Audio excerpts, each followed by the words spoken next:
Welcome everybody to another episode of... Does this game still hold up? David, does this game still hold up? David, would you kindly tell me, actually, if this game still holds up? No, I must resist. I'm going to stab myself with a plasmid, or whatever the fuck it's called. A man chooses a slave obeys. So in today's video, David and myself will be starting our exploration into the Bioshock Trilogy with the intention of seeing if these games do still in fact hold up today in the year of our Lord 2025. And so naturally, we're going to be kicking things off with the iconic 2007 smash hit, Bioshock. That's it. No other name. It's just Bioshock. No subtitle, no nothing. No subtitle. It's old enough to drink. It's 18 years old. And, oh my god, I just realized that too. Oh god. It's like, there's like a flashback to our Assassin's Creed video where it's just I just turned 31. Oh, my knees. Oh god, it's all downhill from here, buddy. But yeah, so the interesting thing, and this is what I'm looking forward to, David, is that you've played all of these games, and I haven't played these games before this video, except for maybe like an hour into Bioshock Infinite, but we'll get there. But yes, so Bioshock, where do we even start, David? I'll give a bit of a brief overview, I guess, of the actual game itself. My name is Andrew Ryan. So Bioshock, for those of you who don't know, is a 2007 first-person shooter developed by 2K Boston, which later became Irrational Games, and also 2K Australia, and it was published by 2K, and it's widely acclaimed for its immersive atmosphere and compelling narrative and unique setting, and I'd say that this is a critical darling and generally received so well for its unique setting and storytelling as well. So you play as, your player character, I should say, is Jack, who is a sole survivor of a plane crash. Much generic name too, Jack. Yeah, I know, right? Why don't we just call him Eugene? He's a survivor of a plane crash, and I'm like, is this Lost? Is this TV show Lost? We got to go back to the island. But yeah, anyway, so a plane crashes at the start of. You're fucking lighting a cigarette on the plane. Take me back to those days before the world went woke. Am I right? Yeah, I know, right? Let me smoke on my plane. Let me smoke on a plane next to a baby. Like, who cares? You know, who cares?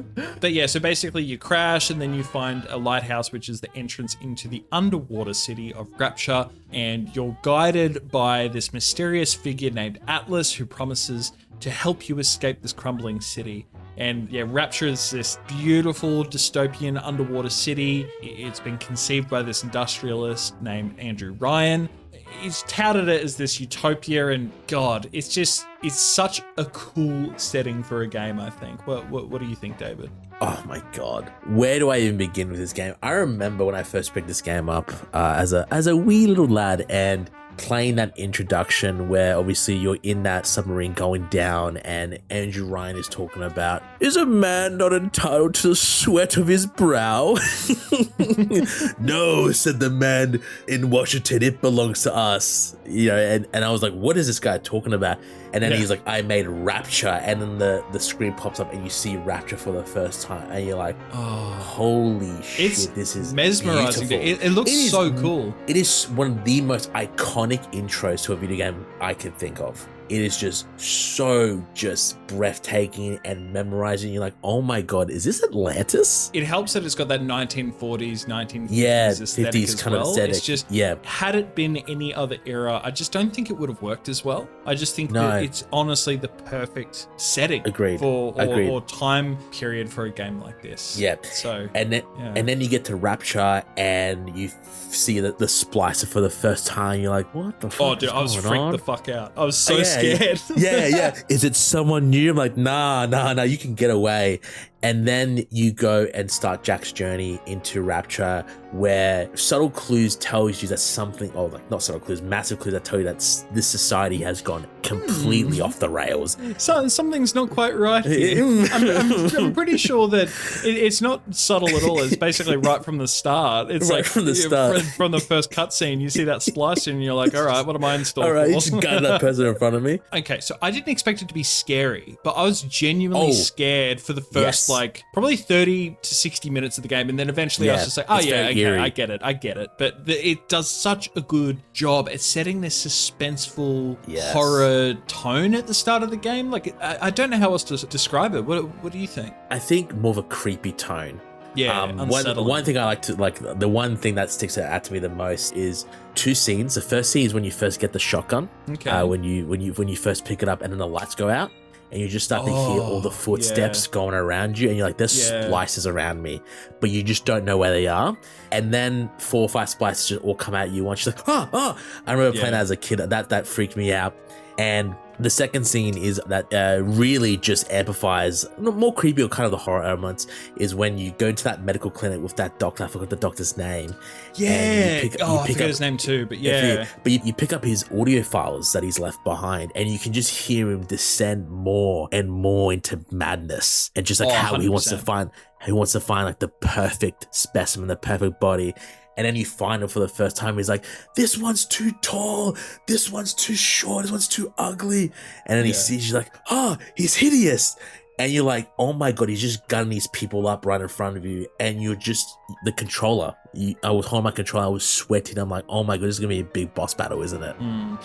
But yeah, it's the game atmosphere is incredible. It is eerie. It is creepy, and it will keep you on your toes. It's a beautiful game design. It really is beautiful game design that I don't think I've seen anywhere else. It also does such a good job with its setting. Like you said, the surgery clinic, like it's some really eerie places, and you really just want to explore the destruction and the downturn of this place. And I think as well, the way that this game is, the actual setting and the themes and the characters and your innate nature of wanting to explore, okay, I'm here in Rapture and I want to escape, but I also want to learn everything I can about it. Yeah. It's you know that the game has been designed so well and has done such a good job at building that intrigue. Like typically when it comes to the, extra files or extra grimoire stuff or stuff where you're learning extra content about these characters, like it's not core information but side information, if that makes sense. Yeah. Stuff that isn't required. Like usually I don't really care about that stuff, but I actually found myself in this game actively going out of my way to look for the audio logs, so that way I can hear about like these characters' POVs and what they're going through. And that surgeon, like you said, he's descending into madness, and he was inspired by Pablo Picasso and trying to sculpt the perfect face and all that stuff. And I just thought that was so fascinating with the implementation of the plasmids, which is something that I think is incredibly unique to this series in this game. And maybe we should start moving on to the actual gameplay itself. So did you want to provide a bit of an explanation or context as to what plasmids and Atom and all that stuff is? Yeah, so Bioshock is a first-person shooter with some light RPG mechanics. You have your main weapons like, your pistol, shotgun, Tommy gun, rocket launchers that you get access throughout the game the more you keep playing. But the one thing that does set this apart from other shooters is its plasmids. So early on in the game, you will find different sorts of plasmids that will change Jack's DNA, recode it essentially, where it will give him special, unique powers. Like an example, shooting lightning from your hands, fire from your hands, ice from your hands, telekinesis, etc., etc. Now, to unlock more plasmids, which, offer unique gameplay mechanics and styles of how you approach different things, you have to find the rare source known as Atom. Atom has become this currency of some sort where everyone's gone mad over it, gone crazy over it, because the more Atom you have, the more you can rewrite your genetic code and become more powerful, essentially, where you'll be able to buy upgrades like more plasmids or health upgrades, stuff like that. Now, it's kind of like it's like an upgrade currency, so to speak, but everyone's just gone fucking batshit crazy for it. It's like meth. Yeah, basically, it's like this game's version of meth. It's like meth. Well, Jesse, we've got to cook. Ryan, we got to cook. We got to cook, Jack. Now, to get Atom, it is obtained by finding little sisters. Now, these... I wanted to talk to you about this. Yeah. Yeah, these children who have been transformed into these creepy-ass kind of zombie little girls, I guess. Zombie little girls that go around and stab people in the stomach to collect their Atom, which is, not creepy at all. It's really unsettling. It's just a phase. They're just a girl. Yeah. However, the little sisters are guarded by what are known as Big Daddies, who are genetically made super bodyguards who are in iron suits that are really tough to kill, and they can fuck you up a lot if you don't prepare for them. Once you defeat a big daddy, you'll be able to make a choice of what you would like to do to the little sister. You can choose to harvest the little sister, which will kill the little sister in the process, but you get more Adam. Or you can choose to save the little sister, which can revert her back to her, I guess, as a child, but you get less Adam in the process. Yes, yeah. So I guess... So let's just talk about this for a second then, because obviously when it comes to the, like you just said, with the little sisters, you could either harvest them or save them. What did you choose to do? Well, in my first playthrough, I really didn't care, so I harvested them all. Oh my god! Okay. I felt too bad. In my defense, I was like a young teenager at the time, so I was like, I'm thinking I want more power. Yeah. Sort of phase mom is who I am. Yeah, screw them. I want to be the most powerful, badass Jack that's ever been jacked around Raptured. Oh my god. So they seem to implement this element of choice with this game between harvesting or not harvesting them. Yeah. And it makes me wonder, I know that the ending changes, but yes. I was curious if gameplay mechanics throughout the game also changes except for, the currency. So I found that really interesting. As for the actual gameplay itself, so a couple of things that I really noted was the fact that I felt like the actual gameplay... So I didn't actually enjoy the gunplay. I thought that the gunplay felt very floaty, very old, and very dated. And I thought it was fine. Like, it didn't feel smooth in the sense of like, I was like, trying to aim down the sights or whatever. But it was just whatever. I was just shooting my way to get through to the next part of the story because I felt that the story was so engaging that I was just rushing to get to the next part. So it was almost like story came first, gameplay was second, which is interesting because that's kind of the opposite of Assassin's Creed 1, where the story was so paper thin and repetitive, but the gameplay was enough to tide you over. But there's a couple of things that I noticed. So I thought it was an interesting choice to have with, say, the weapons and the ammo situation. It always frustrated me how I was always so light on ammo, and ammo conservation I felt like was a real big thing in this game, which I guess is clever to make it feel more intentional, but I guess it forces you to cycle through your weapons more. So I think that kind of frustrated me a little bit. But also, like, the limit of cash was like 500, and like the limit of ammo, like, it was all just quite small, and I wish that it was a little bit bigger because I found that to be more annoying than clever. But on the flip side, the one thing I did like is that if you explored the maps enough, you could find these weapon upgrade stations. And I loved that. Something I complained about with Borderlands is that, if you level up, that sometimes the skills, they're quite insignificant, these upgrades. Well, here, every single upgrade you can choose from, because I guess there's so few of them, they all feel so substantial. I don't know if it's because, like each gun, I'm pretty sure only has 2 upgrades. It's like the ammo capacity typically, it's the damage, and it's like the fire rate or something like that. But every time I upgraded a weapon, I could feel the difference. And I think that is so important for a game like this. But when it came to exploration though, I never used the map. I never wanted to use the map because scrolling the map is so fucking slow. The map's a bit of a pain. Dude, what the fuck were they thinking with this? Like, just trying to... and it's also like really confusing as well with all like the arrows pointing around everywhere. Like, I was just like, you know what? 100%. I'm just not even going to worry about it. I'm just going to walk around and hope to God that at this point in the story that I have that floating arrow pointing at the top of the screen. I'm just going to ignore the map altogether. And you know what? Another thing that I hate, actually, now that I'm on a bit of a tangent here, somebody stop me. But I hate the security alarms and the cameras and the bots.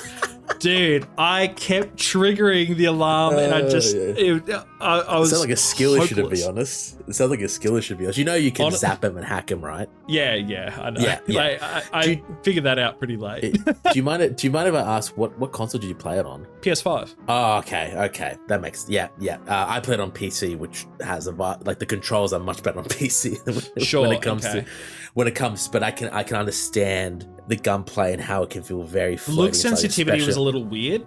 It was it was really weird. And you know what? One thing I've actually noticed, so I don't know if there's just widely known issues with the Bioshock collection, the remastered collection. Initially it was for the PS4, but it's playable on the PS5, where it's got Bioshock 1 and Bioshock 2. But the game actually crashed on me a couple of times, which I never really have on a console, which I found really interesting. And I guess something for the next episode, I started dabbling with Bioshock 2, but I didn't get too far ahead with it because I wanted to save myself a next video. But I tried saving the game when I was about 2 or 3 hours into the game, and it said that I didn't have enough room to save. And it's because I had apparently like too many saves from Bioshock 1. So it's what? So it's not that I didn't have, I had like 100 gigs free on my PS5, but it wouldn't let me save because apparently I just had too many saves, like 10 saves from Bioshock 1. And it was like, no, don't have any more room. I'm like, are you fucking serious? So yeah, I think there's definitely a few issues there. Oh, and I guess like the last main thing, I guess when it comes to the gameplay that I'll touch on is the plasmids itself and the abilities and stuff like that. I felt like plasmids at first was a really cool and unique concept, like, you know, these abilities. But after a while, I kind of just didn't end up using them as much as I thought. I just kind of kept using like my guns and my wrench. And, you know, occasionally maybe some lightning fingers and some incinerate, but that's kind of it.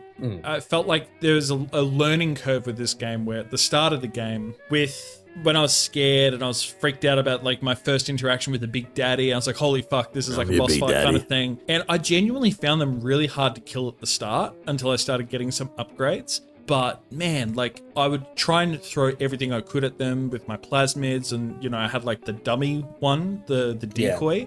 So I was finding that I was using a lot of plasmids like that. But towards the end of the game, dude, you're fucking picking off everyone like so easy. So it just doesn't matter.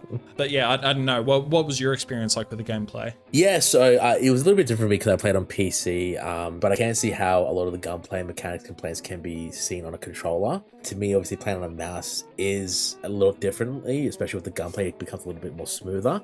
To me, I enjoyed revisiting the gameplay. I liked, obviously, using the plasmids.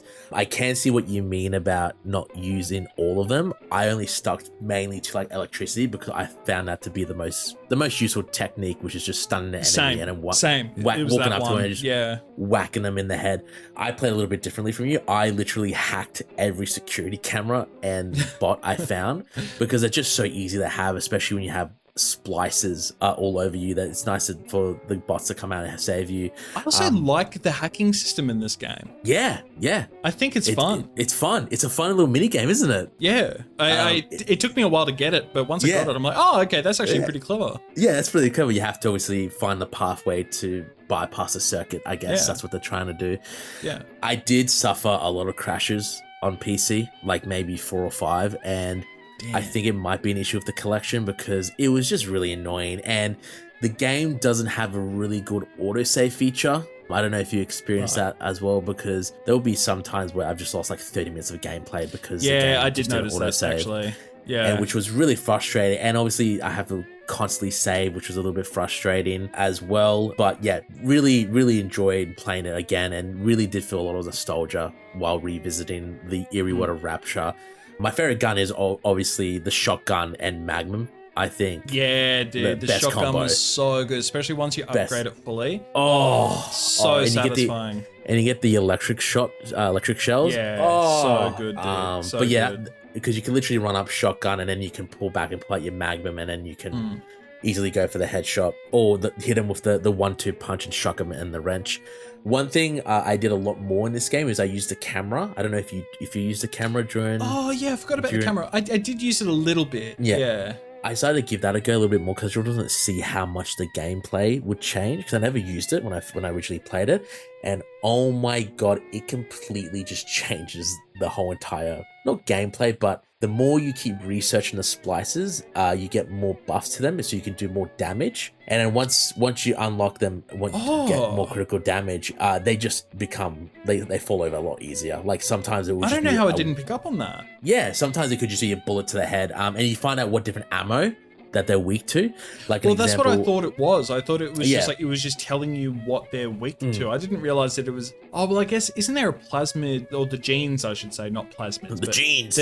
Good genes, like Sydney Sweeney. But like there's passive ones where it kind of, that makes sense, because I think there was one where it was like, oh, the research bonus damage or bonus buffs against like researched enemies or something like that. I didn't connect the dots. That would have been I didn't helpful to know that. I didn't either. So yeah, I got to, I think it was like the main splicer. I researched like 3 or 4 times. So literally I would just walk up to them and just smack it with the wrench and they immediately die. Oh God, that would have been so good, dude. Yeah, so it does alleviate some of those difficulty spikes in some of the areas. And I love how, and one of my favorite things is how you can use the environment for your plasmids. Like an example, shock in the water where there's a bunch of splices in it and just makes them all electrocute. Oh, yeah, dude. Or light in a fire where there's an oil slick. Or telekinesis a barrel into one of their faces and create a massive explosion. It really creates a good like multi approach to a combat scenario. Yeah. And I love that not everyone's playthrough is going to be the same. Some people are going to be more stealthier and like hack more of the turrets just to use them as a defense, or some people are going to go in guns blazing and not care, or some people are just going to use the plasmas more. And that's what I love about the Bioshock game. It's just that variety of difference, and it's really unique because it's refreshing in a way to revisit a game that gives you so many options, because not many games do that these days. 100%. I couldn't agree more. Yeah, so I don't know. It's weird because I'm at odds with the gameplay, because the exploration and the setting of it is just so perfect. And it's so perfect. I didn't hate the gunplay or like the plasmid element of it. I didn't hate that at all. And I found the resource management a little bit frustrating because it was like an extra element on top of everything that I was just like, I could do without this. But it makes sense, I think, in this world. And I think that, yeah, it goes with the narrative, and overall, all of it, to a certain degree, is quite cohesive, even though I feel like the gunplay itself might be a little bit dated by today's standards. But I love, I when I play this game, I just go explore every nook and cranny I can find, because I just love to get lost in this world. I love finding the audio files and just listening to people's perspectives. The one most sad one I remember was where this mother is leaving this message for her child, and she's like, "I'm in room number 7. This is the code." I think I know this one. Yeah. And you're like, "Okay, that's really interesting. So I gotta go to this place, type in this code, and then I'll get in there." And then you find the place, and you're like, "Okay, I type in this code."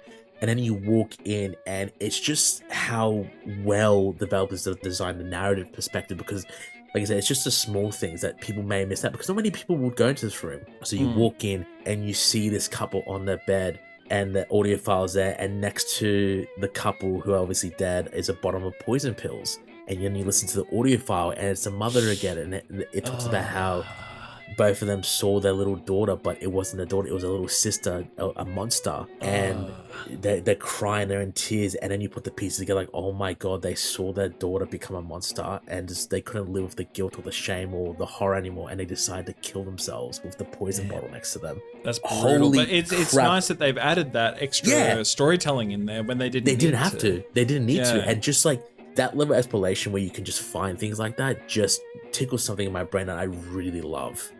Absolutely. Well, I feel like this is going to be a long episode, but I feel like we've talked a lot about the gameplay. Actually, I will say one more thing. I'm so sorry. I do love such a good game. I'm surprised I have so much to talk about it, to be honest, because at its core, it's a very simple game. But I think that it just does such a good job with its execution that it's hard not to want to talk about it. I don't know, but I just picked everything up, even if I didn't even pay attention to what it was. I'm just like, every single time I saw someone or something kind of flash, I just picked it up. I just didn't care. I was just like, whatever. And I didn't think twice about it, because it was satisfying. But the only thing I didn't like is that the game doesn't tell you whether someone does or doesn't have anything on them. Like, it doesn't have like a empty symbol. So that's true. I felt like I was wasting a lot of time just like clicking on everything I saw. So I don't know. That's just a little bit of a last little tidbit about the gameplay, I guess. But obviously not to pad out this runtime or anything. I feel like we've actually had a lot to say about this. But David, would you kindly tell me a little bit about the ending and the plot twist? Because I think that's probably one of the most iconic things about what makes this game, I guess, such a classic, and what people love about it is not only its story, but it actually does have one of the most iconic video game plot twists. Yes. To be honest, I never saw this coming when I was a kid, when I was playing this game, and replaying it now and obviously playing it once again, you can see the clues. But the most famous plot twist in this game is that the game's protagonist, Jack, is not an actual independent person, but a mind-controlled pawn assassin conditioned to obey any command preceded by the phrase, "Would you kindly?" Turns out that Atlas, which is meant to be Jack's supposed ally, is revealed to be the most famous thought dead Frank Fontaine, a criminal mastermind using Jack to kill Andrew Ryan and seize control of Rapture. When I was playing this, I didn't see this coming, because you arrive on Rapture and then immediately, just like seconds out of getting off of this contraption, you're just stabbing yourself in the arm with a plasmid, and I'm like, why are you doing that? Why would you do that? It felt very video gamey. Ooh, drugs! And then it's like throughout the game, it's like Atlas is just like, oh, would you kindly do this? Would you kindly do that? I'm like, why the fuck is he? And you know what? You tipped me off last week because you asked me, you're like, oh, would you kindly? I'm like, what is that? I feel like this is meant to be something. And then, you end up finding out that, you're an experiment basically from Tenenbaum. She's basically bred you. You're like 4 years old technically, but you've been accelerated into an adult. You crash with into false memories. Yeah, and you're basically brought back to Rapture by design. And then, of course, you end up coming face to face with Andrew Ryan, and then you fucking take him out with a golf We told you to do it. And I'm like, it's some of the most well-designed voice acting. I think that it's so visceral with, he's just like gurgling on his own blood as he's smacking him over the head, and I'm just like, oh. But then a man chooses, a slave obeys.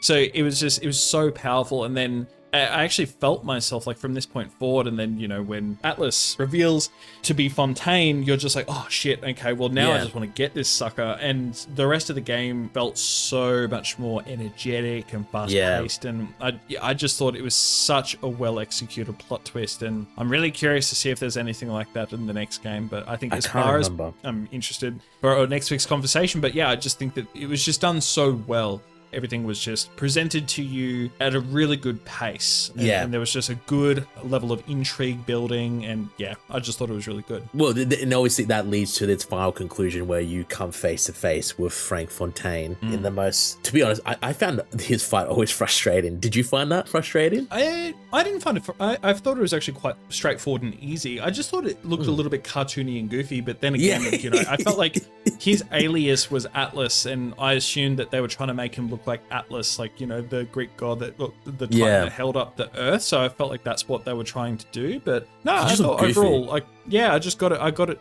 first go. I thought it was pretty straightforward. So when you come face to face with Atlas, you come head to head toe where he turns into this massive, grotesque atom monster. He's just jacked up on roids. And at the end, when you do take him down, it's the little sisters who come and save the day. This is like hundreds of them just like washing over him like a wave and just stabbing him with all these needles. I'm like, Jesus Christ. And they're like, get him.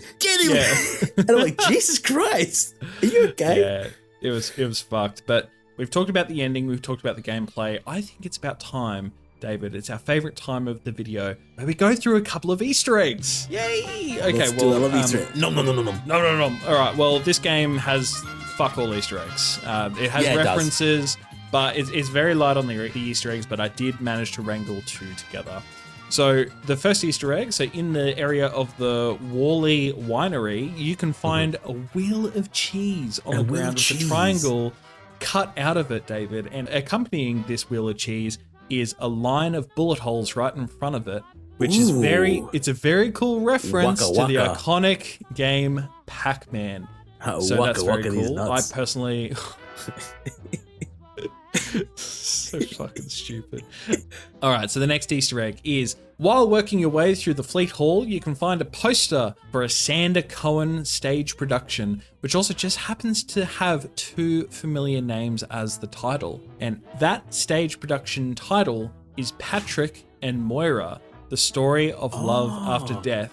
And if you didn't know, Patrick and Moira are the names of Atlas's so-called wife and child, which makes me wonder, if he just made up those names all along. So interesting. Bit of food for thought there, David. But that's basically... I do have an Easter egg of Bioshock as well that I like to share. Oh, shit. Okay, yeah, please give us an Easter egg. This Easter egg was discovered in 2018, 10 years after Bioshock's release. Essentially, in Bioshock 1, you can go to the second half of Hephaestus, let's say Hephaestus, where you first encounter Ryan in person.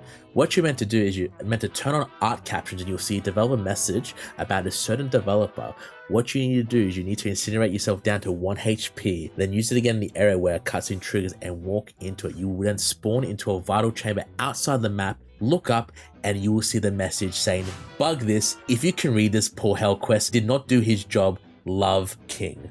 It's so specific. It's so specific, which is why I was just going 10 years after, because how the hell was anyone meant to figure that out? Damn, that's crazy. That makes me wonder how many Easter eggs like this, like such specific Easter eggs, are left in games. And it reminds me of classic Easter eggs from games like Ratchet and Clank, where you do specific things to get yourself off the map, and then you discover like a secret gallery left by the devs for anyone who finds all that stuff. I just think that's so cool. Yeah, it's really cool. But that was the Easter egg I found that I wanted to share. That's awesome, dude. That's really great. Now that we've gone through the Easter eggs, I guess let's tell the people what we think. Do we think that Bioshock 1 from 2007 still holds up today in the year of our Lord 2025? A great question. No, I'm kidding. This game, this game definitely does hold up in the year of our Lord 2025.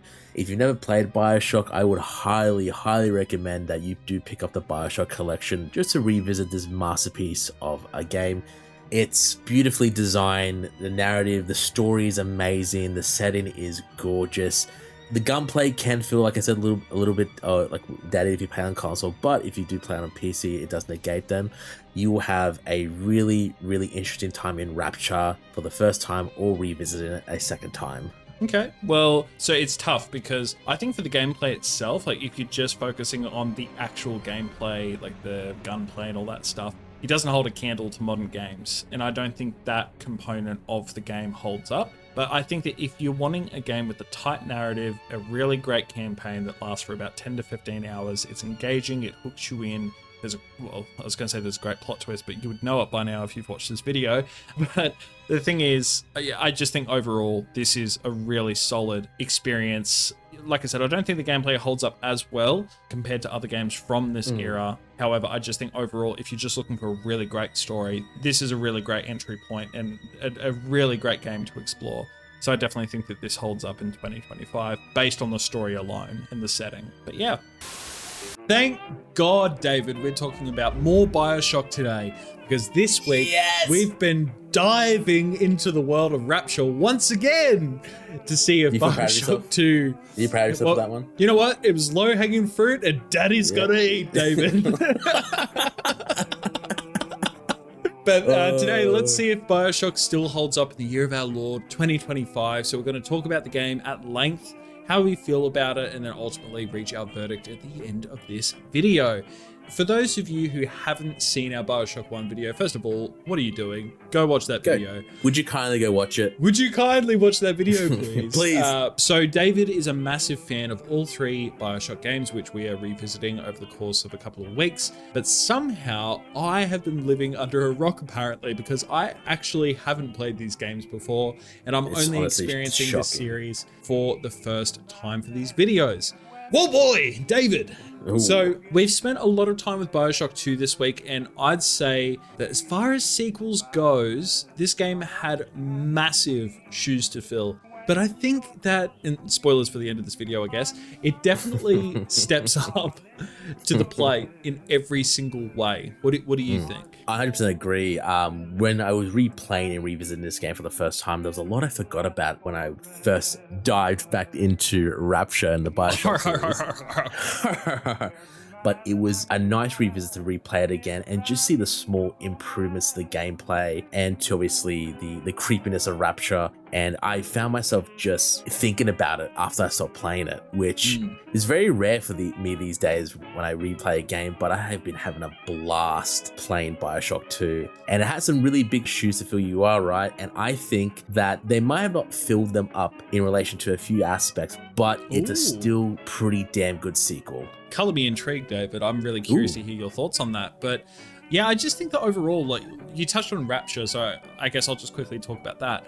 I feel like in this game, Rapture feels more underwater. Like, I can't put my finger on it, but it feels like it's not located above the sea level. No, but I don't know how else to describe it. It's like when you're walking around Rapture in the first game, you'd only occasionally see the ocean through the windows. Yeah. And I feel like you see it more in this game. Like, you feel like you are actually in an underwater city.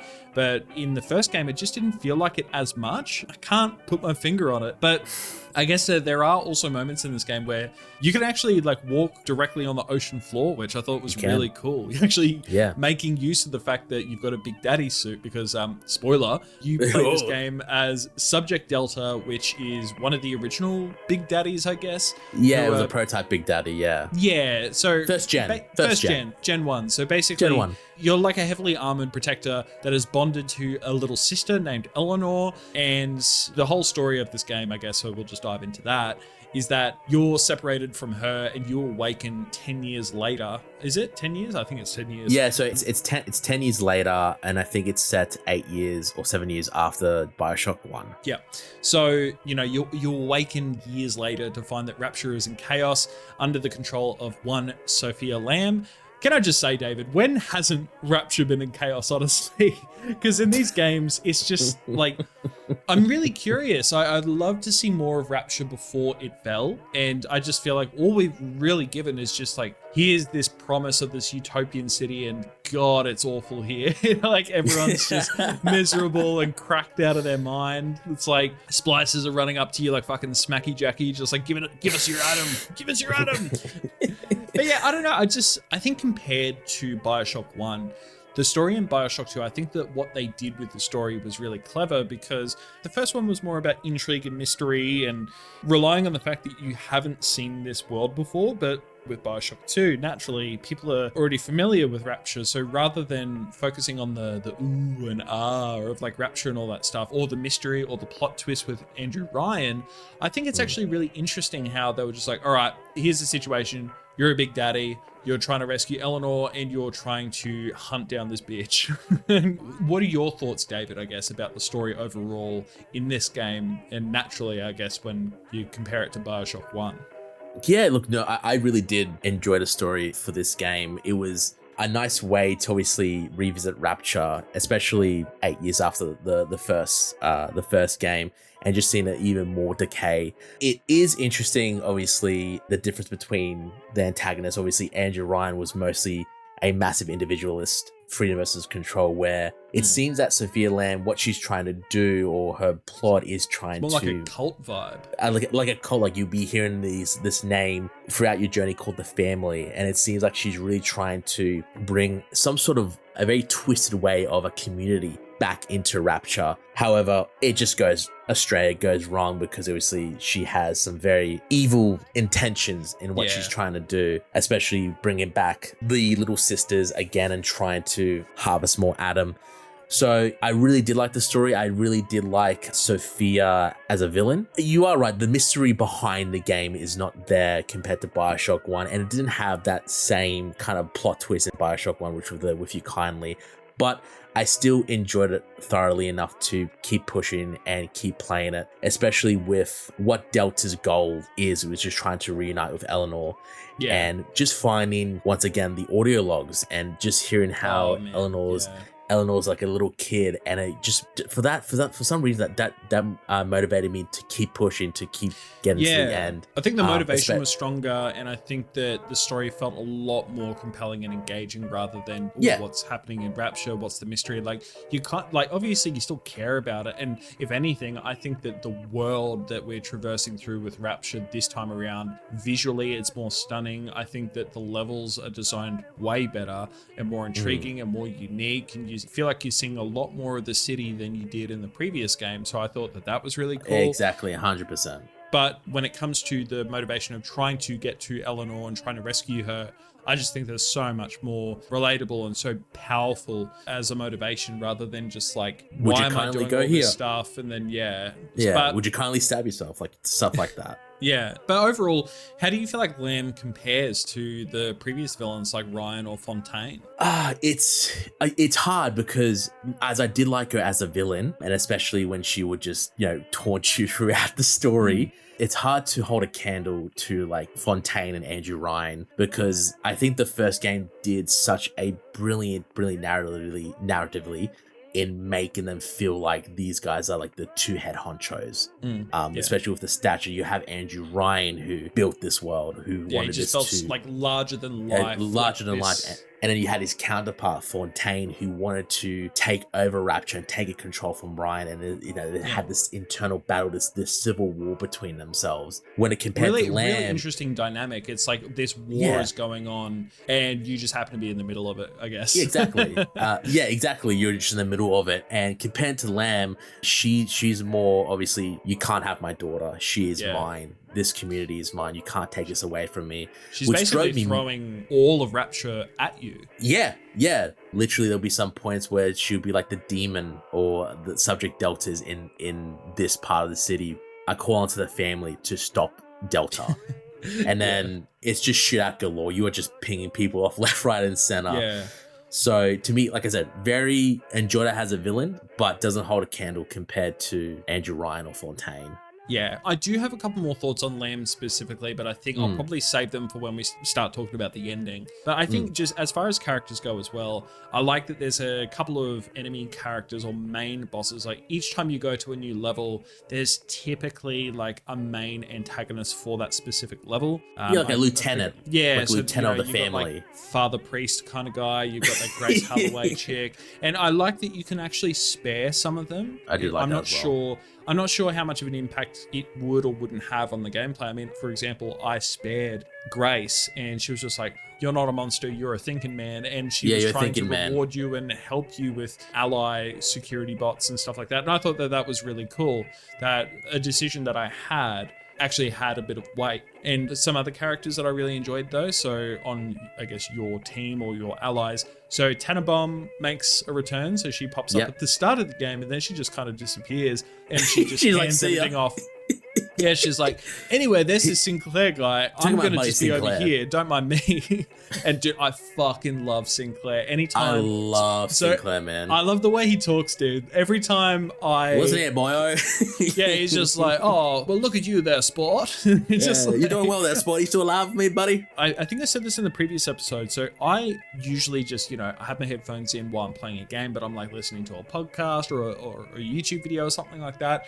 It's when I switch my brain off and I wind down. But when I play these games, I have to just play it with the TV turned up. I don't listen to anything else. And it's just so I can listen to the audio logs and listen to people like Sinclair. It's so charming and it's just so interesting. And I even loved hearing from Lamb and how she was like all the crazy shit she was saying. Like, I was sucked into the world. And I think this time around, even more so, you do get to hear some audio logs from Ryan and Fontaine. And like it's really interesting actually to hear Ryan reflect on the world that Sophia was trying to build and how he didn't agree with it and stuff like that. And I just thought that the lore was so interesting in this game, and I think it fleshed out a lot more that we necessarily didn't have all the answers to in the first game. So 100% agree. I love the audio logs of Ryan where you could hear him debating Lamb in front of a crowd. Yeah. And it seemed like they were just having like this political debate, which just drew me more into like what these two characters want, what's best for Rapture, but they just have both these two individual ideas of how it should be. Yeah, you've got three main antagonists at this point, and they all kind of have very different ideologies on how Rapture should run. But regardless on who's in charge, Rapture just still feels like it's chaos. The same kind of, it's just this rundown place because no one could quite figure out how to do it properly, or no one could quite agree on how to run the place, and now it's just in a state of decay. That's what Matt does. But we're talking a lot about the characters. I think generally speaking, so a couple of more implementations in this game. The way that you handle little sisters are a little bit different this time around. I'm sure you harvested them all, you monster. No. But basically, they're a lot easier to find this time around, and it's a lot more involved, the process in regards to getting at them. Yeah, I just think aesthetically, man, they're just more creepy. But they also have big sisters in this game.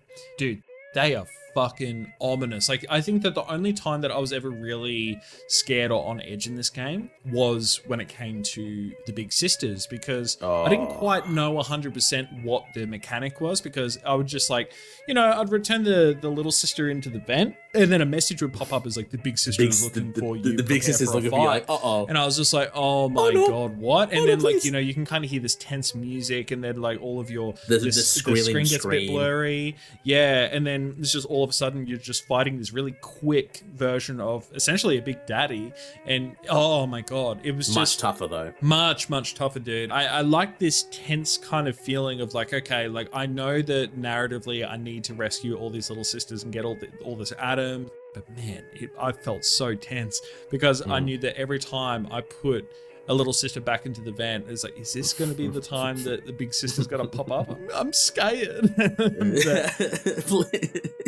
But yeah, so I thought that was a really cool inclusion in this game as well. So yeah, and I did like it. You know, obviously gameplay wise, it made sense because you are a big daddy, and you do feel like you're a tank with a machine gun, and you can hold up your own against the splicers and other big daddies as well. I found out when you would fight other big daddies, you could take them down a lot easier than when you would Jack back in Bioshock 1. So it made sense that they had to bring in this fast, agile, extremely powerful mini boss that would just come and hunt you down once you obviously cleared all the little sisters away.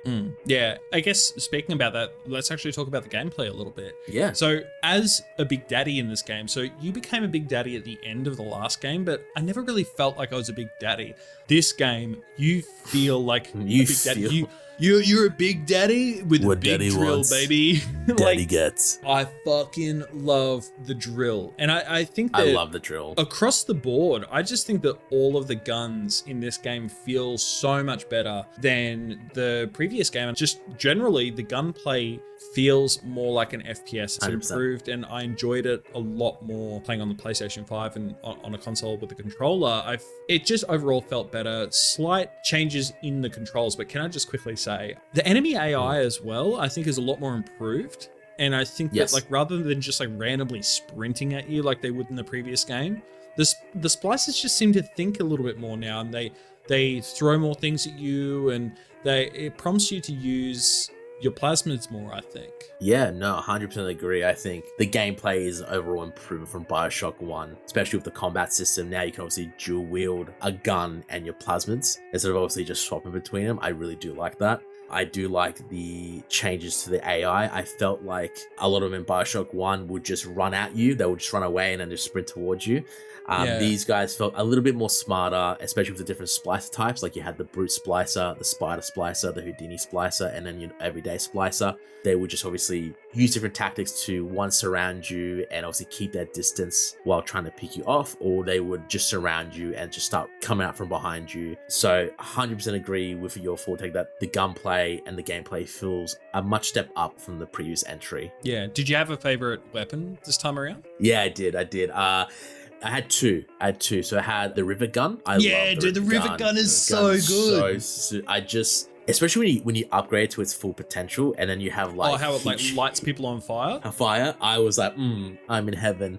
And then the next one was the double barrel. I love the double barrel. The shotgun's just classic, dude. When I first got it, I didn't like it as much as the one in the first game, but once you fully upgrade it and you get like the Tesla, like the and the 6 shell shots. Oh, dude, it's so good. And also the phosphorus ammo. Like I just thought that the ammo in this game was a lot more creative and diverse, I thought. And you know, props to the fact that we have like just a normal rocket launcher. We have a spear gun. We have the hacking gun as well. Yes, I thought that it was cool how you can just like aim at something and shoot and hack something from afar. I thought that was pretty clever. Or auto hack it. Oh, the auto hack was great. I will say though, so the hacking has been streamlined this time around. I'm not sure if I like it as much as the previous game though. I felt like it's more just, just time this needle.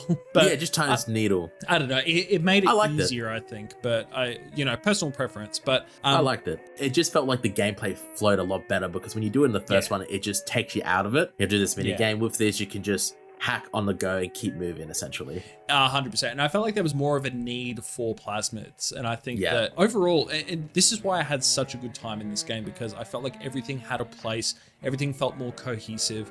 And I was more regularly using pretty much the whole game systems. And following up from our previous video, you said something about researching. This time, I researched like crazy. And it's even better in this game. Yeah, dude. I took photos of, or took film, I should say, of absolutely everything. And to the point where the camera just wouldn't recognize anything I was looking at anymore because I was just I was just taking photos of everything at one point. I was like, this is a game changer. I don't know how I didn't do that with Bioshock 1 as much as I did in this game. It's genuinely such a great feature, dude. I was basically taking film before every time I fought someone. It was just so rewarding and it makes you so much stronger. And yeah, I'm really glad I did it. Yeah, 100%. It is worth just taking that quick film and just experimenting. It really does reward you for experimenting with using different plasmids, different weapons, just so you can obviously get a higher score, so you can find out more damage or what makes the splices tick in a way that you can use to your advantage. Yeah, and I also felt like the genes in this game were a lot more diverse, but a lot more useful. There's this one gene that I had equipped and I thought it was so good. So you can have one that increases your speed, one that increases. There was a lot that was actually focused on the drill, which I really liked. And there's one that you can make it freeze people when you're attacking them. Yes. And I thought that was so cool. I used it so much, dude. But yeah, I don't know. I just think that they did a really great job with building upon the features that were in Bioshock 1 and make it feel natural. But let's start moving on to talking about the ending though, because I actually think the ending of this game was quite underwhelming compared to the first game. I felt like I thought it was okay. So in this game, I think I prefer like 80 to 90% of this game than I do with Bioshock 1, spoiler for the end of the video. But in concept, the Sophia Lamb turn where she's basically just like, fuck it, I'm going to sink the Fontaine facility building, and it's like, you know, if you're gonna kill me, I'm gonna take you down with me. We'll do it live. Fuck it, do it live. But the thing is, like, you never end up really having that conclusive showdown with Sophia. It's more just in a cutscene, which I understand. Like, you know, you're not gonna fight this like juiced up grandma. I don't know, this motherly figure. You're not gonna slap her about. But the thing is, the execution was just a little weaker and a little emptier than the interactions that you would have with Ryan or Fontaine in the previous games. Like, they felt like real set pieces, and I felt like this game just didn't really have as much of like that set piece design as the first game did, because I think that the first game was built more around like the reveals, but there weren't really ever too many reveals. I mean, like, the biggest set piece I'd say in this game is, you know, when Sophia's trying to flood. I think she floods the plaza and you got to walk through this floating destruction. Even though you're in a diving suit, like it's really like adrenaline pumping, and you're trying to get back to the train. The whole place floods and you're just walking through and seeing all the carnage from it. Like stuff like that was really, really cool, dude. But moments like that were very few and far between. Agreed. But, you know, I don't know. I guess the ending, Sophia Lamb's just like, well, it looks like you're trying to rescue Eleanor, so why don't I throw not one, but two big sisters at you? It's like, whoa, oh my God. So I feel like that's as close as we got to a boss fight with her. But overall, what did you think of the ending of this game? Yeah, you know, I agree with you. It's hard to try, and I think it's hard in general how you can end a sequel. And it did feel lackluster compared to Bioshock 1, because I felt like with Bioshock 1, the anticipation of Ryan and the anticipation of obviously Fine Fontaine and that's big reveal, anticipation of me and Sophia, and then she's like, well, check it out, not one big sister but two universos. But by the time, man, if you've been doing everything, you kind of feel like you're kind of unstoppable at the moment, and you can just with your plasmids and your upgrade weapons, you can just go through them like they're just a hot knife through butter. Yeah, the power scaling in this game is really good. Yeah, the power scale, it literally, Delta is an OG, so Delta becomes the alpha, am I right? The alpha. And then obviously you confront Sophia and she's like, well, guess what? You're just gonna die with me when I flood this whole area. And you're like, I'm in an iron suit. I can breathe in the water. This makes no sense. Logically, you just committed suicide. It's fine. Yeah. And like, no matter what happens, I'm fine here in this scenario. Oxygen tank. I'm good. So yeah, it did kind of felt like it was, you know, a little lackluster, you know, depending on how you played the game with your choices of harvesting or saving the big sisters or little sisters, sorry, and who you obviously saved throughout the family. It kind of just ends, I think, in the same way that Bioshock 1 ends in a way. When I mean, like, you can either save all the little sisters and, you know, Jack I see what you mean. Jack raises them, or, you know, in this game, you save all the little sisters and then your consciousness gets merged with Eleanor, and Eleanor's like, I'm gonna raise all these little sisters myself and make the world a bigger and better place. Or vice versa, is like if you were just killing them all, she's like, I'm gonna dominate the world. World domination is now mine. Can I just say, I mean, I obviously love the idea that, you know, no matter what happens when you come out, like Eleanor was just trying to like fuse your consciousness with her body or something like that. Like, obviously that's a very sweet and touching moment, but goddamn, dude, fucking Subject Delta is going to hate that when she starts dating other boys and he's fully aware of everything that she's doing when she starts dating. I didn't even think about that. Oh my god. He's like, I don't want to see. You call that a drill? But yeah, so the endings, it's more or less like a variation of some sorts of two different cutscenes. I believe that in total it's basically like one of 8 different endings that you can get. But more or less it's basically Sophia dies or Sophia gets saved. And then the other alternative or tweak on top of that is if Eleanor is basically good or bad, and if the little sisters are saved or not. So I don't know. I do think that that's interesting, and it's tied off nicely. It's a nice little episode into this story that is Rapture, I guess. Execution, like I said at the start of this little segment, I guess that I reckon 80 to 90% of this game is way better than, but just as far as the ending goes, I do think that I was more invested with the actual ending of the first game. I thought that it was just a little bit more interesting to me. But you know what else I do find very interesting, David? Well, there was one more thing I wanted to bring up. Yeah, go for it. Surprisingly, believe it or not, it's not included with the Bioshock collection. Bioshock 2 actually had a multiplayer.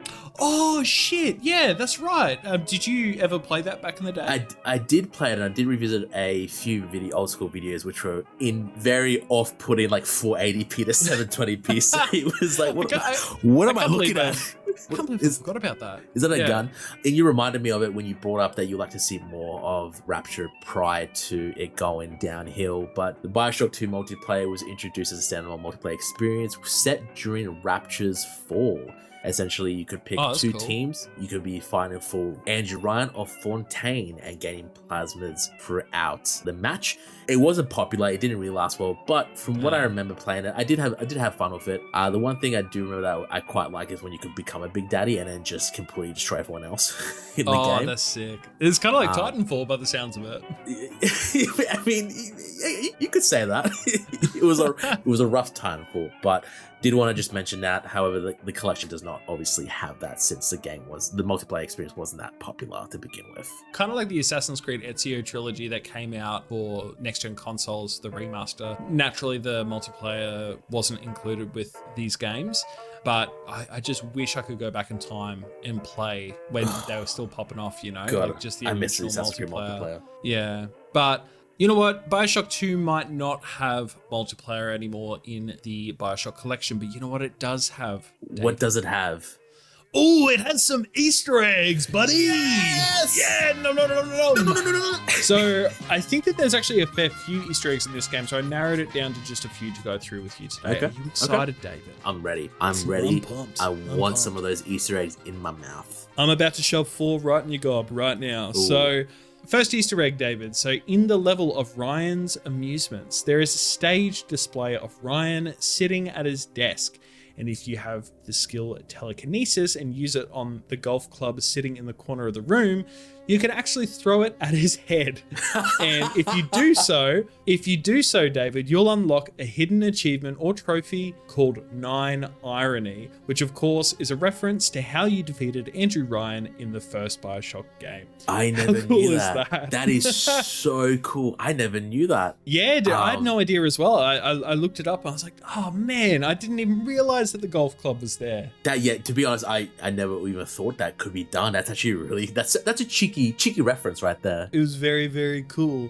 And next up, in the level Dionysus Park, you can melt away some ice to reveal a frozen cat called Schrodinger. This sounds like a reference to that famous thought experiment called Schrodinger's cat David. Bit of a random inclusion, but yeah, it's just a fucking frozen cat called Schrodinger. Yeah. Wow. Okay. That's a very niche reference, I would say. Very random and niche. Yes. Moving on to number 3. So now, this one might not be considered much of an Easter egg, as it's just kind of weird, but I found it really interesting. So in the mission of Fontaine's Futuristics, you can find a multicolored glowing plasmid, and this is called the Unstable Teleport Plasmid. So I went to pick it up, and it teleported to another location. I was like, oh, okay, well, that's kind of funny.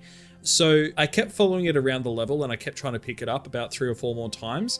And finally, I tried picking it up from this couch, and it actually teleports you to this really trippy cutscene where it's actually kind of creepy. Like at one point, you're like teleported to this room with a splicer standing around. The next, you're like teleported to this room where there's this like dead splicer and this message written on the wall in blood. But then you're finally teleported to this dark room with all of these like statues around this centerpiece, and you can actually pick up the Vending Expert 2 plasmid. After doing some research, David, it turns out that the developers had some trouble putting in the teleporting plasmid into the game properly, so this is their little way of including it in the game. So I thought that was really cool. It was just included kind of like a little Easter egg. So yeah, I found that very interesting. And kind of cute. I like that. Yeah, exactly. And for the last Easter egg, if you use the swarm plasmid against splicers, you'll occasionally hear them yelling out, "Not the bees! Not the bees! Not the bees!" Which I know this reference. Which is in reference to one of Nicolas Cage's most iconic performances from the hit movie The Wicker Man. Wow, very cool. Oh, they're in my eyes. We only get talent like that once every generation. Oh, you know what? I'll let that man steal the Declaration of Independence. So David, that has been the Easter eggs in Bioshock 2. How crazy was that? But you know what's even more crazy, David? I think it's about time that we tell the good folks the verdict on whether Bioshock 2 still holds up in the year of our Lord 2025. David, do you think that this game still holds up today? Well, it's for our viewers, if you haven't guessed it by now, the answer is a resounding No, yes. I wonder what our opinion is. It's just been so negative this whole time. This game is a masterpiece that needs to be played. The gameplay is massively improved from the previous game. However, the story is not quite holds up as well as the first one. However, you're still going to find a lot to love and a lot to do and a lot to experience playing this game for the first time. Or if you're revisiting it again, you can get this game dirt cheap with the Bioshock collection, and you will be doing yourself a disservice if you don't get to experience this game at least once. 100% agree with you. Like, I love this game and I enjoyed it slightly more than Bioshock 1, so I definitely think that it holds up. And I also think that the gameplay is a little bit more, it's more timeless in this game. The overall experience is more consistent, and I do agree that I do think in some areas that the story is probably a little bit weaker, like for me specifically. It's still a good story. Ending, oh, dude, it's still a good story. Bloody better story than most of the bloody games that come up. Am I right, fellas? Mind's eye. Am I right? No, but I just think that overall it's an incredible story, but I just think that the execution was more consistent, even if it falters a little bit towards the end. I wouldn't recommend that anyone plays this game, of course, without playing Bioshock 1 first. But yeah, I just think that this game definitely holds up more than Bioshock 1 specifically, even though I wouldn't recommend that you play it until you've played Bioshock 1. So overall, I think it still holds up in 2025. But David, I think that pretty much wraps it up there. Whoa! Thank God we're back, David, with more Bioshock, baby! And this time, we're leaving Rapture taken to the skies. To the skies. The sky's the limit. Oh boy, so we've spent this week diving into Bioshock Infinite, or should I say floating, David? And oh boy! I feel like this game might be possibly the most ambitious Bioshock game out of the trilogy yet, maybe? 100%. It really rises the bar. I think it's meant to be Raise the Bar, you fucking troglodyte. But anyway, but for those unfamiliar with the series, David and I are revisiting the Bioshock trilogy to see if they still hold up today in the year of our Lord 2025. I just got abused. So make sure to stick around to the end of this video where we'll be sharing our overall verdict of the game. But David, where do we even start with this game? It's just so... we always ask that question when we play this game. Where do we start? Where do we start? Well, it's just, this game is, it's just so different than the other two games. Yes. And I've just been so excited to play it because I love the setting. I love the theme. It's gorgeous. Okay, well, look, let's start off with a bit of a brief synopsis of the story, okay? For those of you who haven't played it, Bioshock Infinite follows one Booker DeWitt who is sent to the floating city. Was it Dwight? Yo, Walter Dwight, we gotta cook. We have to cook. So he's sent to the floating city of Columbia to rescue the mysterious young woman named Elizabeth in exchange for clearing his debt. And as he find the girl, clear the debt. Exactly right.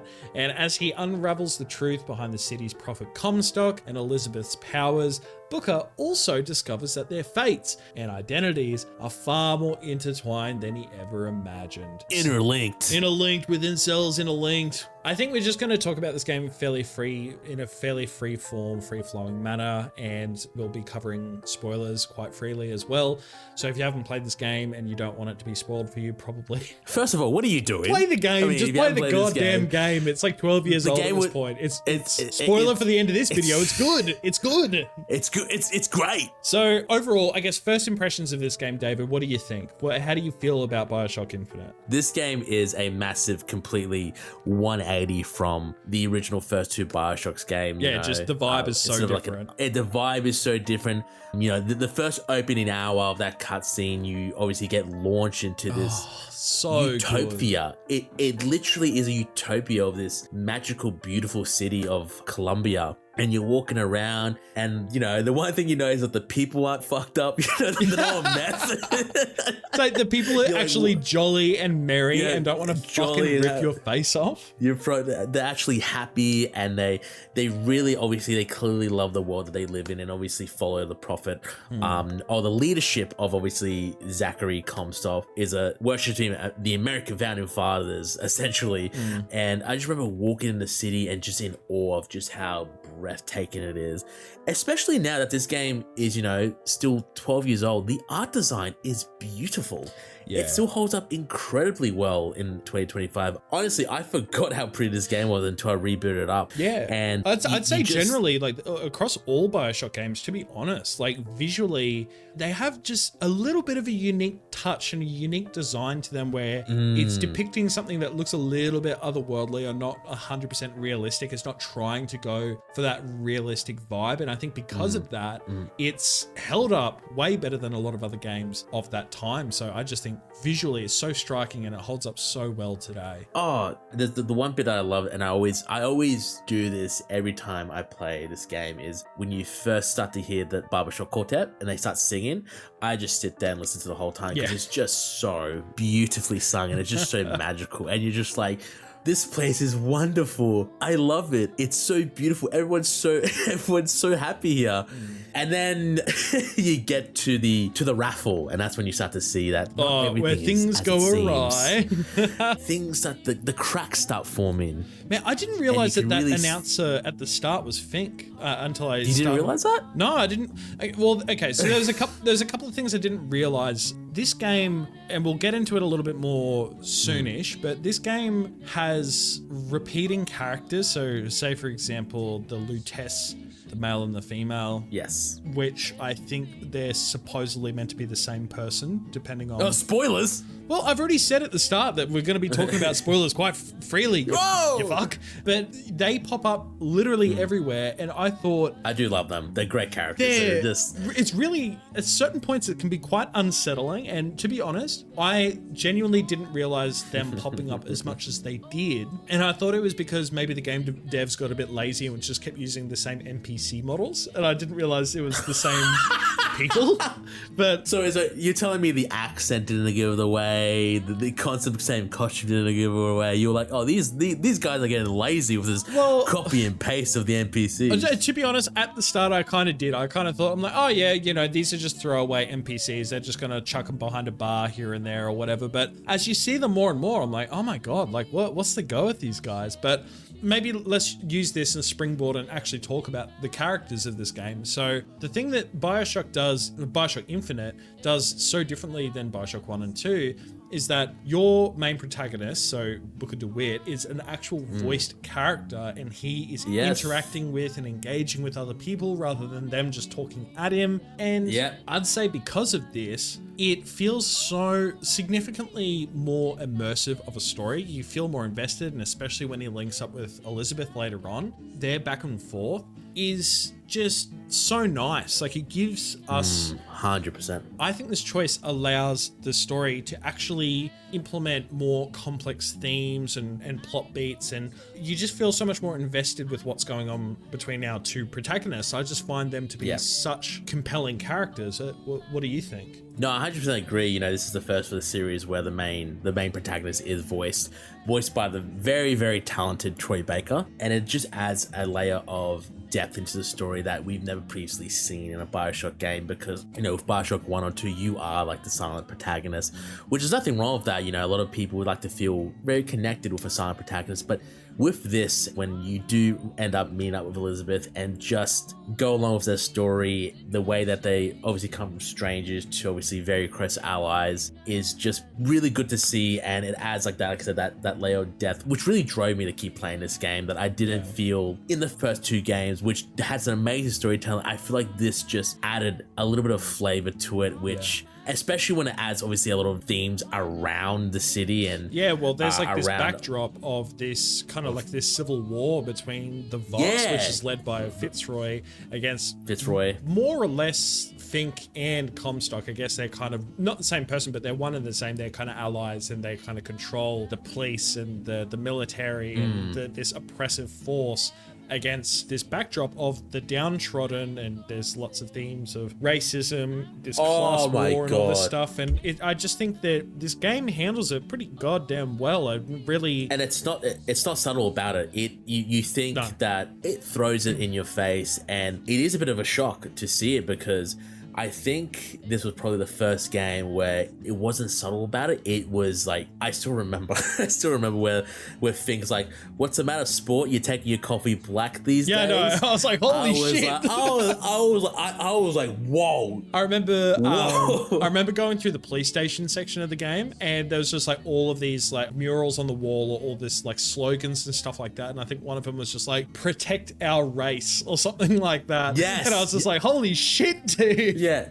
like I said, it's this perfect utopia, but they still want to keep that specific topic in place and check with obviously its racism, of course.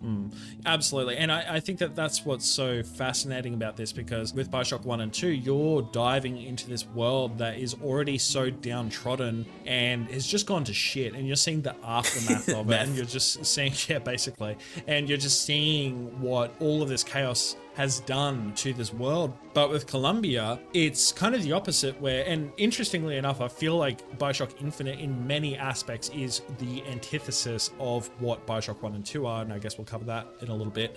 But with this game, you're in this beautiful world and you just want to see so much more of it, and you're like, oh my god, this place just looks perfect. But then you start to see the cracks start to seep through very, very quickly, like, with the whole 100%. You basically get fucking drowned by baptism to be able to get into the city, which is nuts. And then you have this mark on your hand, and you're the false prophet, or the false prophet, and then you've got Comstock as the shepherd. Like, you've got some very fanatical kind of themes here, and then obviously mixing that, like I said before, with the oppression, the racism, the classism, all that stuff. It just, you can feel that this tension is brewing amongst you can't tell if people are intentionally ignorant to it or if they're going along with it. Like, you can't tell what's really going on. I love that. That's a really good way to phrase it. Yeah, and it feels so dystopian without this world being apocalyptic, and I just thought that was really cool. But I think we're talking a lot about the themes and we're talking about the characters, but I really want to talk about Elizabeth specifically because I think she is one of the main selling points of this game. Before I even dove into these games, I knew through reputation and word of mouth that the highlight of Bioshock Infinite was Elizabeth and the fact that she is one of the best, if not the best, companion character that you can have with you in a video game. Her journey that 100%. she takes with Booker is obviously, it's really compelling, it's really interesting. And I'll cover that more when I want to talk about the ending because I do have a few issues or mixed feelings on how this game ends. But as far as the actual gameplay goes, so they've removed lockpicking in this game. They've removed a lot of these elements that you initially would, be responsible for in the first and second game. She just does everything for you, man. If you're running low on ammo, she'll just fucking toss you some ammo. If you're low on money, she'll throw you money. She'll throw you salts, health. She can use her abilities to like spawn apparitions of stuff through these tears. Like she's the ultimate companion to take with you on a quest. And I don't think I've ever experienced such good ally AI in a game before. It's like revolutionary, dude. 100% agree. Like when I it's so refreshing to play a video game where obviously essentially it's an escort mission because you have to obviously escort Elizabeth out of the city. Your job is to escort someone who is basically a Swiss army person. Like pretty much. She just does everything. She's like a Swiss army though.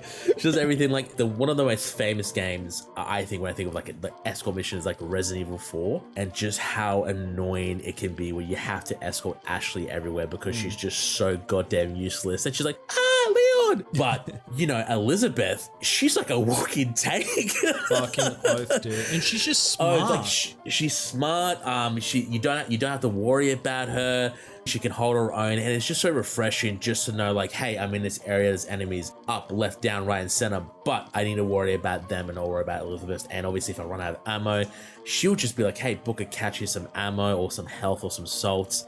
And it's just quite refreshing just not to babysit a broken NPC. Yeah. And her AI is written quite well. Dude, she's babysitting you. She she knows when you're running low on a clip, and she's just like, "Oh, Booker, I've got some ammo for you." It's just like, "Oh, Booker, catch!" Oh, dude, thanks. Genuinely, thank you. This is awesome.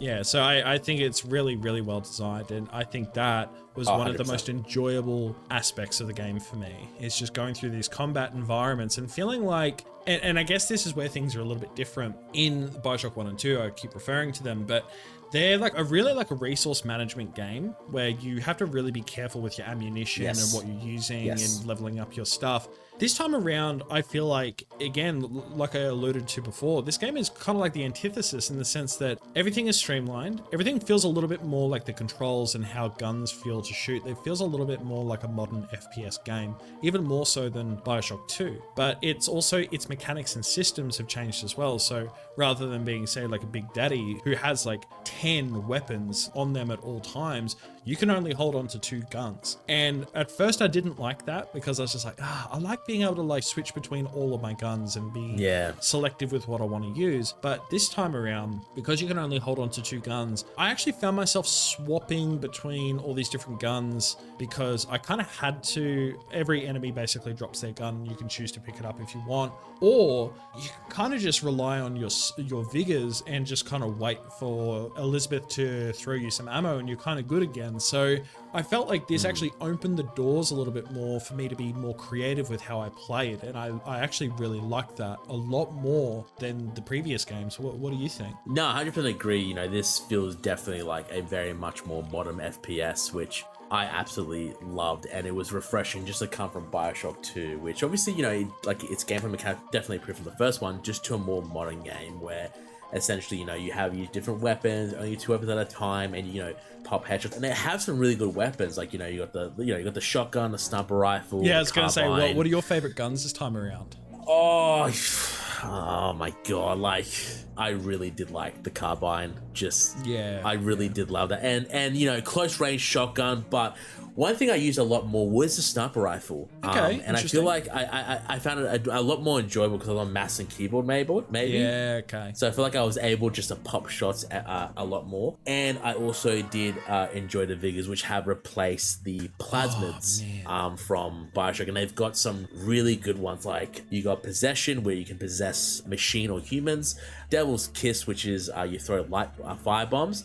One of my favorites, Merle the Crow. Dude, so good, good, dude. Well, the animations for all of them are incredible, and I think that unlike the previous games, again, this game being a bit more of an antithesis, I felt like I actually used all of my figures because I found all of them 100%. Useful. Whereas in the previous games, I would only just stick to like one or two. I never felt like I needed to step out of my comfort zone when it came to the plasmids. But this time around, I was just like, oh man, this is fucking sick. Like I constantly switch between, like, say, Murder of Crows, the Bucking Bronco one that flicks them. I love Bucking Bronco. You get out of that cover. So good. And then there was the one where it's like you've got like the Poseidon one where you're like the tentacle or whatever.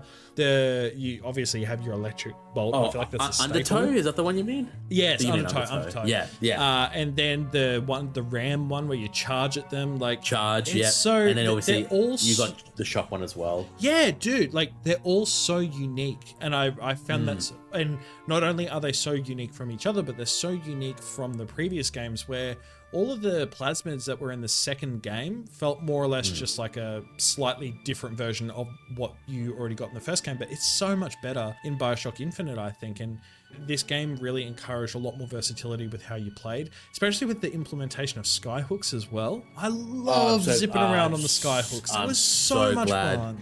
I'm so glad you brought the skyhooks. Literally, the skyhooks really does open up a new verticality to the game, especially with the AI. And I feel like the AI is a lot smarter in this game than Bioshock 2. Yeah. I just love zipping into an area. Enemies are around you. You take a few shots, and then you just skyhook out of there. You're like, okay, and it's just so well implemented, and it's just so fluid. It's incredible.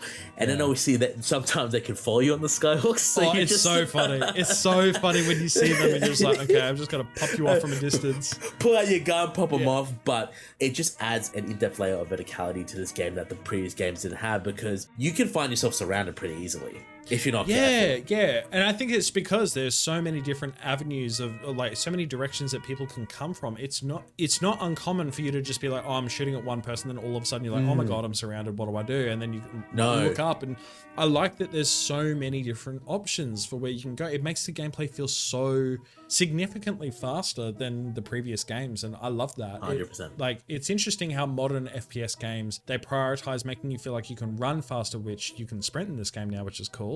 But what I feel like this game doesn't necessarily try and make you feel like your movement is faster, but it makes it feel faster in basically every other avenue. Like, okay, cool, here's a contraption, you can zip around in the sky. You know, there's all these different directions. You've got these vigors that can make you literally fucking ram people, kind of like the Big Daddy drill charge in the previous game. It's fucking awesome, dude. It's awesome. I do love the charge. You don't have Big Daddies in this game, though. Like, you do have some tougher enemies. Like, you know, you've got your George Washington, the automatons. You've got your handymen. And I think that George Washington, no, please.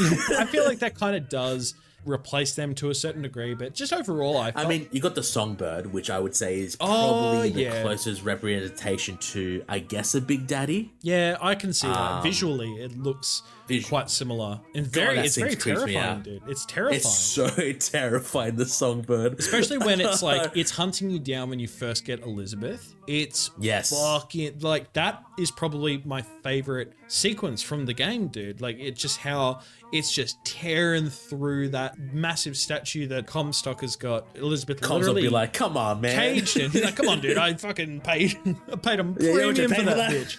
Yeah. I was going to say the other gameplay element that I guess I kind of touched on before was the tears. It's got a gameplay feature where Elizabeth can more or less bring in these apparitions from an alternate reality into this reality to help you out in combat, but there's also a story component to it as well.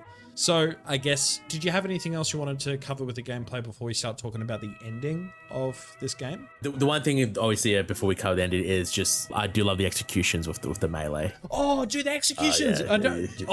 It's so satisfying, dude. I love that you can just like... You get your skyhook and you just drive it into that neck. You're like, oh, yeah. And you know, I did a couple of executions throughout the game. I'm like, how many fucking animations did they do for this? Because it almost felt like every time I executed someone, it was like a new animation. I'm like, holy shit, dude.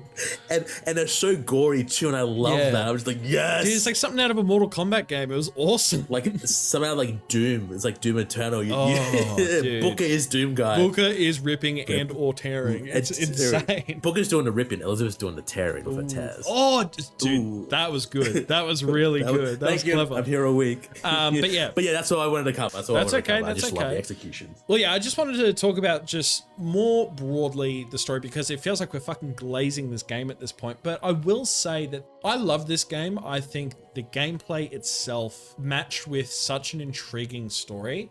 I was hooked. Like, I could not stop playing this game once I started playing it. It was just so much fun. And I think that is so important. But then we got to the ending, and then I started feeling a bit mixed about the direction this game went. So I feel that this game is a Bioshock game in name only. Like, yes, the gameplay elements are similar, and which is great. But okay, so I guess let's talk about the plot twists because there's a few. Would you kindly explain it to me? It's like I don't even know how I can quickly say it, so I'll try my best. So to cut a long story short, Booker DeWitt, as it turns out, is on this multiversal saga like the MCU, and he's trying to rescue Elizabeth, who, as it turns out, is his daughter Anna DeWitt, which is why he's got the name, like the initials carved on his hand, AD. And as it turns out, he gave up Anna to Lucette, which is, you know, the two people you see, the male and the female. Yeah. And he basically gives up the child, and it turns out he's giving up the child to Comstock because with this whole discovery of time travel and this journey that Comstock goes on, it makes him sterile, which means that, you know, he can't have a child. When he gets baptized, it makes him sterile. Right, yes, okay. Yeah. Okay. But the thing is, apparently this is a journey that Elizabeth and Booker have gone on in like all these timelines, all these multiverses, and sometimes Booker refuses the baptism. That is the constant. And, you know, they use the line constants and variables, but sometimes he accepts it because of his guilt. And when he does that, he becomes Zachary Comstock. So the twist kind of happens where it's like, oh, I'm Booker, but I'm also Zachary. And it kind of just, they kind of explain that, you know, they're one and the same and all that stuff. Chicken and the egg. Yeah. And in theory, that's fucking interesting. That's a really interesting premise. And we're also treated to some fan service where the explanation of all of this, as we're seeing all of this play out, is that Elizabeth takes us to Rapture, and we get to see Rapture, and the songbird dies in Rapture, and it looks like a big daddy drowning outside, and it's fucking sad. And she's trying to explain to Booker in this really trippy cutscene where you see an seemingly infinite amount of lighthouses and all that stuff. She's one man, one lighthouse, one choice, I think exactly. It was, yeah. So you can see the parallels, you know, there's the city, which is Columbia and Rapture. The man, which is Comstock and Ryan.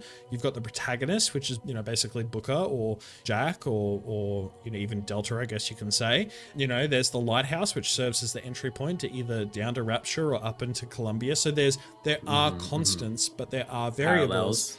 Massive parallels, yep. And I think in concept that is very interesting, but I do think that the execution of it left me wanting more. I felt like the game didn't really properly explain why Rapture. How is that a constant for Elizabeth's circumstances? Because it felt more of a creative way of them trying to just be like, hey, remember that this is a Bioshock series? And hey, remember that Bioshock 1 and 2 is set place in Rapture? And you guys remember that, right? This is like really important to you guys, the audience. but it didn't Remember really the meth? but but it didn't really feel important or relevant to the story in Bioshock Infinite. It just felt more like, hey, here's an important thing to the audience, so let's give them some fan service. So let's just take them to Rapture. So that was the first thing. But the second thing, and by the way, sorry guys if you hear some rain in the background, it's fucking bucketing down right now while we're recording this. It's pouring down in the city. It's wetter than Rapture, am I right? But another thing that I didn't really like as much is the Booker and Comstock reveal. In theory, it makes sense. I understand why. He has this guilt. He wants to do the right thing, so he gets baptized. But there wasn't enough of a bridge between Comstock becoming the Comstock as the villain that we see at the start of the game and throughout the game. Like, to me, it's not believable that Booker would become Comstock. I can't see. It feels like there's just a massive gap there where Booker as a character is so completely different than Comstock. How does he become this fanatic prophet type of guy running an entire city? Like, it just doesn't seem like the same person to me whatsoever. And I feel like the game didn't do a good job at linking the two together or making that transition feel believable. It felt like it was more interested in the shock value of, oh, by the way, you're Comstock, boom, credits. And it's just like, oh, okay. But that's how I feel about the ending. What are your thoughts about how this game ended? Oh, you know, when I first played this game for the first time and the ending happened, and you know, I was like around 19, 20, I had I had no idea. I had no idea what I just witnessed. It was very ambiguous and very convoluted that it took me a while to get my head around. But that's why I also loved it, because it kind of really left you in. It's a thinker in deep thought. I am the thinker. I'm that guy that puts his hand on the chin, you know. I'm that statue. But replaying it against the ending, I can see that you are right. It is Bioshock in name only. Apparently, the Burial at DLC connects to two games. Do you mean Burial at Sea? Burial at Sea, yeah, it does connect Rapture and Columbia. But, you know, to me, I kind of hate how you have to buy an extra piece of DLC just for to be like, oh, this is how it connects. I always hate that. Yeah, because apparently the DLC is like fully set in Rapture, and I've heard, I don't know 100% what happens, but I've heard, just like what you just said, the DLC does bridge the gap a little bit more, and it sets up some things like, say for example, that crazy doctor or whatever that's in Rapture, Dr. Suchin or whatever his name is from the first game. So apparently he is in communication with Think, and that's how plasmids and vigors are basically the same thing, and kind of that technology is being swapped around between them.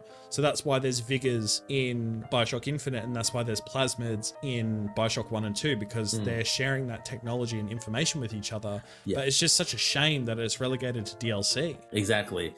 The more I kept playing, I kind of figured that why do I feel like that is going to be revealed when I first played that, you know, Comstock is going to be like DeWitt or something, because there was just sudden clues that made it a bit obvious, and I can see what you mean, that it just adds a shock value. And then the ending happens, which, you know, one man, one life, one choice, where it's essentially a paradox in itself, because if Booker dies, if he drowns, then neither him nor Comstock can exist. But then again, if he dies, that means Elizabeth doesn't exist as well. Yeah, and then it's also like, why was there only one Elizabeth that survived at the end? Or is it meant to be kind of like the ending She's the last one? Inception, where it's just like the, you know, the spinny thing at Inception? It's like, it was all a dream. Is this a dream or is this not a dream? It's like, did we just cut away from the cutscene too early for us to see her disappear, or does she actually stay alive? Like, what are we doing here? But then obviously if you kill Booker, then obviously you erase all comms of existence from all timelines. But why is that Booker the only Booker that has connection to all Comstocks as well? Dude. It's definitely one of those things where I wonder if the writing team or whatever, they were just like, you know what, let's just throw so many fucking things at these guys so that way, you know, they're playing through it and they don't have the time to think about all the plot holes. It's like freaking Elizabeth throughout the whole game. She's like, I bet you're wondering about my finger, aren't you? And I'm like, no, I wasn't actually. I don't give a shit. And she's like, my finger. And it's just like, I don't care. I don't fucking care, Elizabeth. And then on top of that, if you add in the post-credits scene where Booker's somehow back in his apartment and he goes towards, or he wakens in his office and he calls out for Anna, and then it cuts off, leaving like a very ambiguous ending. So if that book is alive, then does that mean there's a Comstock alive? Like, do you know what I mean? I didn't even know there was a post-credit scene. That's crazy. Oh yeah. So by the way, there's a post-credit scene that cuts to Booker awakening in his office, and he calls out for Anna, and then it cuts to black. Okay. Well, apparently they are working on a sequel though, supposedly. And honestly, I've been dying. I've been waiting. I've been wanting another entry into the series. I just want. But the thing is, where can they go from here? I don't know, man. I don't know. But I guess that's their job to figure it out. I guess if they're going to do a sequel. Yeah. Regardless of that and how the ending might confuse you if you're first playing it is still a fun ride. It is still an excellent game to play. Yeah, it feels like we're starting to get towards the verdict now. But before we touch on our verdict, David, I'm a little bit hungry. What about you? Are you a bit hungry? I haven't eaten all day, but you know what I feel like? I feel like some Easter eggs. Yes, Easter egg time, buddy. Let's go. So we've only just got a few Easter eggs in this game to go through, and then we'll cover off the verdict for Bioshock Infinite. But for the first Easter egg, David, so if you didn't want to wait around to complete the main story before unlocking the game's hardest difficulty, aka 1999 mode, you can actually input the Konami code on the title screen to unlock it early. So for those of you who didn't know, the Konami code is an iconic cheat code used throughout so many video games. And the code is up, down, left, right, circle X, or whichever the equivalent is on your console. So you can unlock the 1999 mode early. That cheat code. That cheat code. I don't think that little Easter egg, because this is not the only game that has implemented the Konami code. Oh God, no, dude. That Easter egg will always be prevalent in any video game, and it always makes me smile when I find that one little game has that little Easter egg. Yeah, they just managed to sneak it in. You're like, you son of a bitch, you've done it again. Yeah, Miyazaki, you bastard. Okay, cool. So moving on to the next Easter egg. So right after Booker first sees the Monument Island statue and receives that telegram for that little boy, he's like, "Oh, please, sir, can I have some more?" Telegram for you, Mr. DeWitt. So the telegram is from Latisse, and after you receive that telegram, you approach the telescope to the left and look through it. Now, towards the bottom left, you will actually see the Latisse twins. Robert is juggling and Rosalind is watching. But I love this Easter egg. But if you exit the telescope, they're nowhere to be seen. Even if you re-enter the telescope, they're still gone. Very creepy, very ominous, David. I do love that. I actually discovered that in my first playthrough when I did that when I was looking at the telescope. Oh, just pure accident. Pure accidental, yeah. And I looked down, like, oh, they're at the time, like, oh, they're the twins. There's a brother and sister, the twins. And then, like, that's kind of cool. And when I got out, I'm like, they're gone? Yeah. And I go back in, I'm like, they're gone. But it's pretty cool. I mean, it obviously sets up their supernatural kind of theme, I guess, towards the end of the story, where you kind of find out a little bit more about them. But yeah, I just think it's a really neat inclusion. And for the last Easter egg, so at the very end of the game where you're about to be baptized by the Elizabeths, you can actually see a version of Elizabeth on the far left that stands out a little bit differently than the rest of them. And that's because this version of Elizabeth has a bit more of a shapely figure, which was originally intended to be the design of Elizabeth from the first trailer of the game. But after receiving some feedback and criticism of Elizabeth's look, Elizabeth's design was updated to the one we're familiar with now, but Irrational Games managed to include this original look here for a bit of an Easter egg for those who were aware of the first trailer look. So there you go. There you go. A little bit different. That's what happens when you go work folks. No, I'm kidding. Go work, go broke, everybody. I do actually have an Easter egg. Oh, okay. From the Bioshock, and I think this is one of my favorite ones. It's a nice little reference, a little throwback to the first game. When Booker first arrives to Columbia and he goes to get baptized by the priest family says, "Who is that? Is it someone new?" Which is a nice little throwback to in the first game where Jack arrives in Rapture and the Splicer says, "Is it someone new?" Oh, okay, that's really cool. A nice little throwback there. A little throwback. I didn't pick it up until it was pointed out to me. Like, oh, that's a nice little throwback. That's awesome. Well, thank you for sharing. And that concludes this episode's Easter eggs for this game. So I'm full. I'm so full. I'm so stuffed. The buttons on my shirt, they're about to pop. I couldn't possibly eat any more Easter eggs. Thank you. Until Easter egg time next year in April. But that being said, David, so we've gone through pretty much everything in the game, I think, and this is a much longer episode than I was expecting. So I would love to hear your verdict. Do you think that this game, Bioshock Infinite, still holds up in the year of our Lord 2025? Bioshock Infinite definitely does hold up in the year of our Lord 2025. It's a much more modern experience that you will enjoy, which you will love with the controls and the gameplay. You will fall in love with these characters. You will fall in love with the setting. There's no better time to play it. If you revisited it, you'll be doing yourself a great service by playing this. And this trilogy, in turn, it's a beautiful trilogy, and I think everyone should get to experience it once. I love the new gameplay mechanics. I do love the new modern controls. I love the Skyhook implementation. I do love the new vigors and obviously the new verticality that this game has to offer.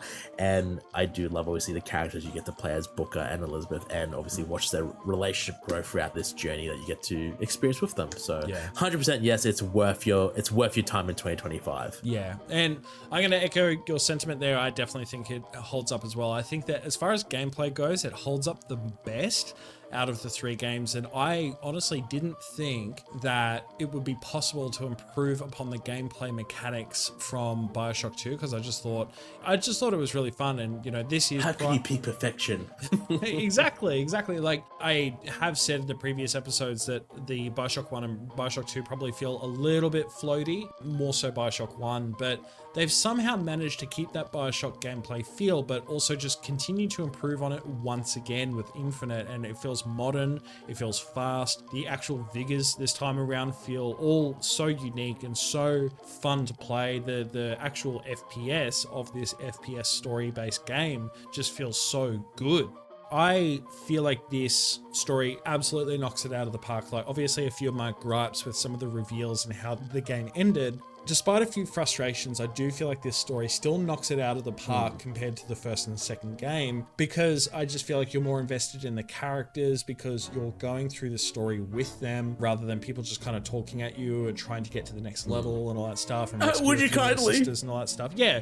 And even though this game is still kind of built around the fact that there are plot twists in it, which I'm not as much of a fan of, say, compared to the plot twist in the first game, I do still think that it's such a compelling story that's going to sink its teeth into you from start to finish, and I think everyone should play it. So this game definitely still holds up in 2025. You can definitely say that this story really takes off. Okay, I'm going to start wrapping this video up, David. I'm going to cut that out.